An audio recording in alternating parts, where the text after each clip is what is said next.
3 weeks ago, I stood in the pouring rain at my wife's grave, grieving, broken, and certain my life was over. But then my phone buzzed with a message that changed everything. I am alive. Do not trust our 2 sons. That's when I learned the most horrifying truth a parent can face, that the children we raised for 40 years had been plotting to poison us for money. If you've ever felt the sting of betrayal, if you've ever wished karma would finally catch up to those who hurt you, hit that like button, subscribe, and settle in. Because today's story is not just shocking, it's the kind of justice you'll never forget. I never thought I'd live to tell this story.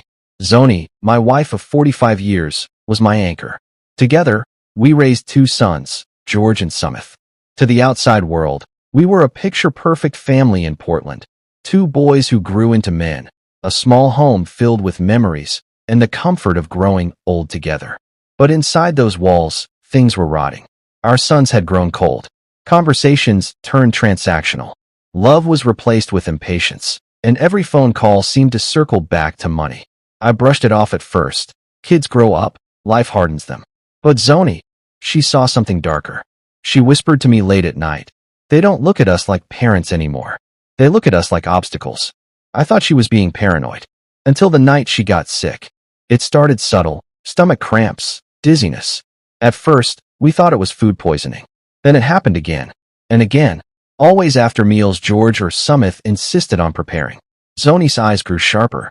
She began skipping meals quietly, testing the waters. I didn't know it then, but she was playing a dangerous game, pretending to eat, while saving samples of food.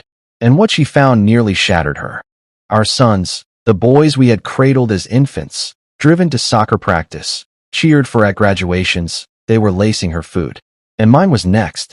But instead of confronting them directly, Zoni made a decision so bold, so unthinkable, it still takes my breath away. She went to the police. And together, they built a plan. 3 weeks later, I found myself in the rain, clutching an umbrella as we lowered a coffin into the ground. Zoni's coffin.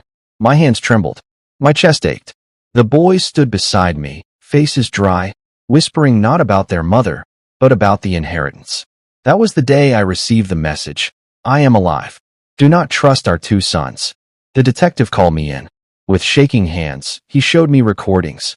Our sons laughing, bragging about funding their future with our deaths. Their voices, their words, dripping with greed. I felt my stomach twist with rage, betrayal, and something I still hate to admit, shame. How had I not seen it? How blind had I been to the monsters I'd raised? Weeks passed. The police gathered evidence, tightening their net. George and Sumit thought they had won. They strutted through the house, asking about life insurance policies, checking documents, even mocking Zoni's memory. I played my part. The grieving, broken father. I let them believe they were safe. But then came the trial. The courtroom was packed, buzzing with whispers. The prosecutor outlined the charges: conspiracy to commit murder, attempted poisoning, insurance fraud. The boys smirked, until the doors creaked open. Every head turned. And there she was, Zoni, alive, radiant with fury and strength. Gasps rippled through the room. George's jaw dropped. Sumit stammered, his face draining of color.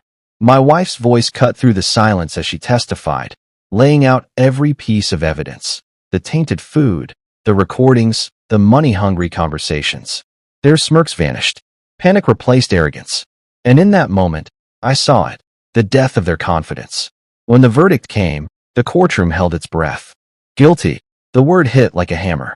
George broke down, slamming his fists against the table. Sumit cried out, begging for mercy.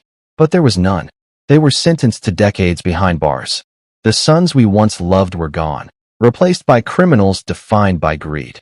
But Zoni and I, we walked out hand in hand, free. For the first time in months, I felt air in my lungs. Justice had been served.